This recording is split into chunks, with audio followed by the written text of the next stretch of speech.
നമ്മൾ യുദ്ധവാർത്തകളിലേക്ക് തന്നെയാണ് ആദ്യം പോകുന്നത്. ഇറാന് നേരെയുള്ള ആക്രമണം കടുപ്പിക്കാൻ അമേരിക്ക ഇസ്രയേൽ സഖ്യത്തിന്റെ തീരുമാനം ഉണ്ടായിക്കഴിഞ്ഞിരിക്കുകയാണ്. കൂടുതൽ കടുത്ത തീരുമാനങ്ങളിലേക്ക് ഇരു രാഷ്ട്രങ്ങളും നീങ്ങുന്നു എന്നാണ് മനസ്സിലാകുന്നത്.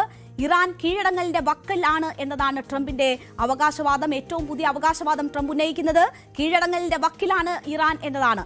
ഇറാന്റെ പരമോന്നത നേതാവ് മുജ്തബ ഖമനേയി ഗുരുതരമായി പരിക്കേറ്റ് ചികിത്സയിലാണെന്ന വാർത്തകളൊക്കെ നേരത്തെ പുറത്തു വന്നിരുന്നു. ആ ഒരു സാഹചര്യത്തിലും ഇറാൻ കൂടുതൽ ശക്തമായ പ്രതിരോധം തുടരുകയാണ്. ഈ വിഷയവുമായി ബന്ധപ്പെട്ട് അമേരിക്കൻ അവകാശവാദത്തെ പൂർണ്ണമായും തള്ളുക മാത്രമല്ല, കനത്ത തിരിച്ചടി തുടരുമെന്ന കാര്യം കൂടി വ്യക്തമാക്കുകയാണ് ഇറാൻ. അമേരിക്കൻ സൈനിക വിമാനം തകർന്നു വീണു എന്ന വാർത്ത വരുന്നുണ്ട്. അമേരിക്കൻ പടക്കപ്പലിന് തീപിടിച്ച സംഭവമുണ്ടായി. ഹോർമുസ് കടലിടുക്ക് കടന്നു വരാൻ 28 ഇന്ത്യൻ കപ്പലുകൾ അനുമതി കാത്ത് കഴിയുന്ന സാഹചര്യം കൂടിയാണ് ഉള്ളത്. മാത്രവുമല്ല, ഗൾഫ് മേഖലകളിലേക്ക് ഇറാന്റെ വലിയ രീതിയിലുള്ള ആക്രമണം തുടരുകയാണ്. ഇന്ന് ഒമാന് നേരെ ആക്രമണമുണ്ടായി.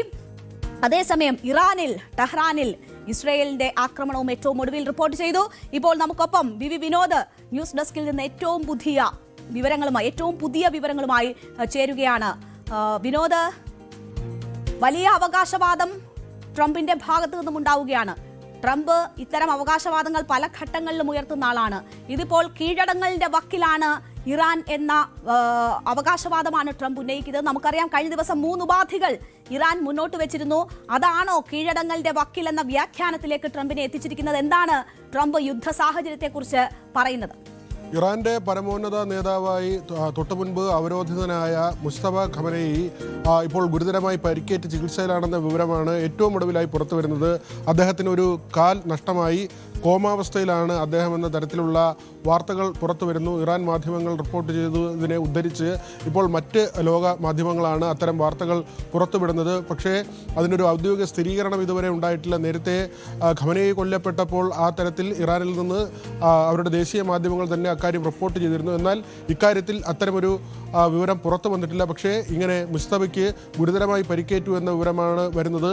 അതോടൊപ്പം തന്നെ നെതന്യാഹുവിൻ്റെ ഏറ്റവും ഒടുവിലത്തെ പ്രസ്താവന അത് സൂചിപ്പിക്കുന്നത് ഇറാനിലെ ഏറ്റവും പ്രധാനപ്പെട്ട ആണവ ശാസ്ത്രജ്ഞരെ എല്ലാം കൊല ചെയ്തു എന്ന ഒരു വിവരം കൂടി ഇപ്പോൾ നെതന്യാഹു പുറത്തുവിടുകയാണ്. അങ്ങനെ പൂർണ്ണമായും ട്രംപിൻ്റെ വാക്കുകൾ സാധൂകരിക്കുന്ന തരത്തിലുള്ള പ്രസ്താവനകളാണ് ഇസ്രായേലിൻ്റെ ഭാഗത്തു നിന്നും വരുന്നത്.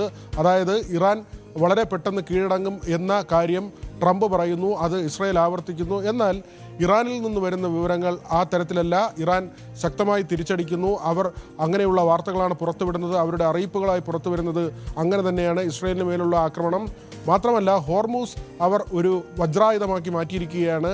അമേരിക്കൻ ചരക്ക് കപ്പലുകളും അതോടൊപ്പം തന്നെ അവരുടെ പടക്കപ്പലുകളും അടക്കമുള്ള സംവിധാനങ്ങളെ ആക്രമിച്ചുകൊണ്ട് ഇറാൻ മുന്നോട്ട് പോകുന്നു. മാത്രമല്ല, സമീപ രാജ്യങ്ങൾ, മറ്റ് GCC രാജ്യങ്ങൾ തങ്ങളുടെ ശത്രുക്കളല്ല, അവിടെ അമേരിക്കയ്ക്ക് സൈനിക താവളം ഒരുക്കാൻ സൗകര്യമൊരുക്കിയതിൻ്റെ പേരിലാണ് അവരെ ആക്രമിക്കുന്നതെന്ന കാര്യം ഇറാൻ ആവർത്തിക്കുന്നു. അത്തരം കേന്ദ്രങ്ങളിൽ ഇപ്പോൾ ആക്രമണം തുടരുകയാണ്. മറ്റ് ചില വിവരങ്ങൾ വരുന്നത് US-ൻ്റെ യുദ്ധവിമാനം തകർന്നു, 2 സൈനികർ കൊല്ലപ്പെട്ടു എന്ന വാർത്തയാണ് മറ്റൊന്ന് പുറത്തു വന്നത്.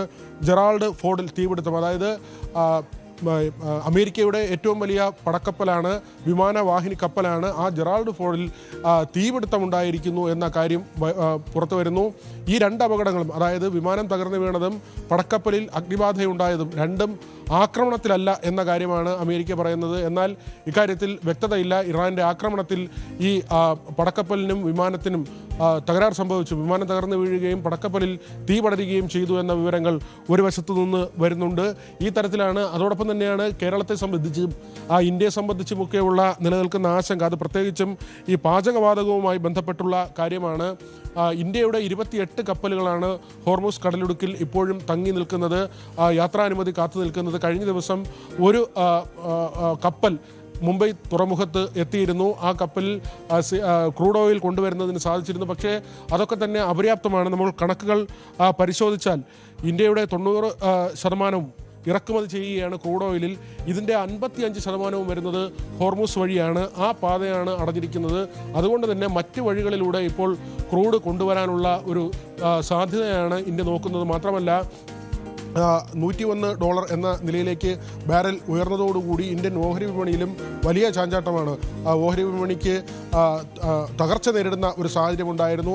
ആ തരത്തിൽ സാമ്പത്തികമായൊക്കെ വലിയ ബുദ്ധിമുട്ടുണ്ടാകുന്ന ഒരു സാഹചര്യമുണ്ട്. 55 ലക്ഷം ബാരൽ ക്രൂഡാണ് പ്രതിദിനം ഇന്ത്യക്ക് ആവശ്യമായുള്ളത്. ഇതിലാണ് ഈ 1/5 ഭാഗവും ആ തരത്തിൽ അല്ലെങ്കിൽ വലിയ തോതിലുള്ള ക്രൂഡ് കടന്നു വന്നിരുന്നത് ഈ ഹോർമുസ് മേഖല വഴിയാണ്, അല്ലെങ്കിൽ ഇറാൻ തീരത്തോ അല്ലെങ്കിൽ ഗൾഫ് രാജ്യങ്ങളുടെ തീരത്തോ കൂടിയൊക്കെയാണ്. അവിടം വഴിയുള്ള കപ്പലുകൾക്കാണ് ഇപ്പോൾ വലിയ ഭീഷണി നിലനിൽക്കുന്നത്. വലിയ പ്രതിസന്ധി ലോകമാകെ നിലനിൽക്കുകയാണ്. ഊർജ്ജ പ്രതിസന്ധിയാണ് നിലനിൽക്കുന്നത്.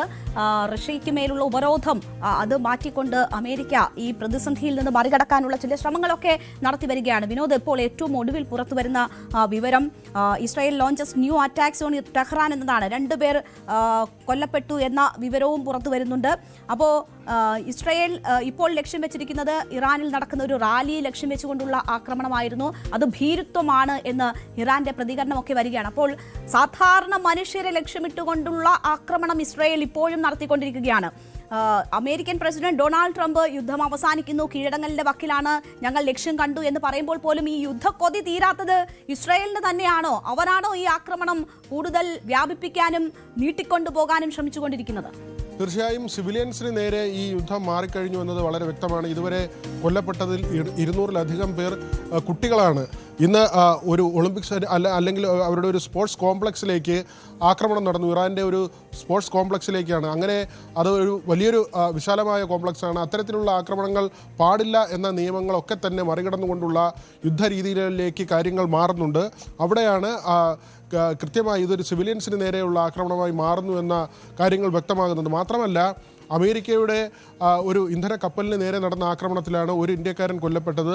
മറ്റൊരാൾ കൂടി കൊല്ലപ്പെട്ടിരുന്നു. 2 പേരുടെ മരണമാണ് ഇതുവരെ സ്ഥിരീകരിച്ചത്. ഇവരുടെ കുടുംബങ്ങൾക്ക് നഷ്ടപരിഹാരം നൽകുമെന്ന് നമ്മുടെ സർക്കാർ വ്യക്തമാക്കിയിട്ടുണ്ട്. കൂടുതൽ ഇന്ത്യക്കാരുണ്ട്. ഈ 28 കപ്പലുകൾ ഇപ്പോൾ ഹോർമുസിൽ കുടുങ്ങിക്കിടക്കുന്നതിൽ തന്നെ ഏതാണ്ട് 900-ഓളം ഇന്ത്യക്കാരാണ് അവശേഷിക്കുന്നത്. അവരെ സുരക്ഷിതരായി രാജ്യത്തേക്ക് കൊണ്ടുവരാനുള്ള ശ്രമങ്ങൾ നടത്തുന്നുണ്ട്. അതിനുവേണ്ടിയുള്ള ആശയവിനിമയം നടത്തുന്നുണ്ട്. ഇറാൻ വിദേശകാര്യമന്ത്രിയും ഇന്ത്യൻ വിദേശകാര്യമന്ത്രി എസ് ജയശങ്കറുമായി കഴിഞ്ഞ ദിവസം തന്നെ ഇതുമായി ബന്ധപ്പെട്ട ചർച്ചകൾ നടന്നിരുന്നു. ഈ കപ്പലുകൾ കടത്തിവിടുക എന്നതാണ് ഏറ്റവും പ്രധാനപ്പെട്ട കാര്യം. കഴിഞ്ഞ ദിവസം വന്ന കപ്പലിന് പുറമെ മറ്റ് 2 ഇന്ത്യൻ കപ്പലുകൾ കൂടി, അത് ക്രൂഡ് നിറച്ച കപ്പലുകളാണ്. ആ കപ്പലുകൾ കൂടി ഇന്ത്യൻ തീരത്തേക്ക് വരാനുള്ള അനുമതി കഴിഞ്ഞ ദിവസം നൽകിയതായുള്ള വിവരങ്ങൾ വന്നിട്ടുണ്ട്. ഇതിന് പുറമെയാണ് ഈ 28 കപ്പലുകൾ തുടരുന്നത്. അതിൽ തന്നെ ഈ LPG ഉള്ള 8 കപ്പലുകളുണ്ട്. അത് വന്നാൽ മാത്രമേ ഇപ്പോൾ നിലനിൽക്കുന്ന പാചകവാതക പ്രതിസന്ധിക്ക് പരിഹാരം കാണാൻ കഴിയൂ. രേണുക, തീർച്ചയായും കൂടുതൽ വാർത്തകൾക്ക് News 18 Keralam YouTube channel subscribe ചെയ്യുക.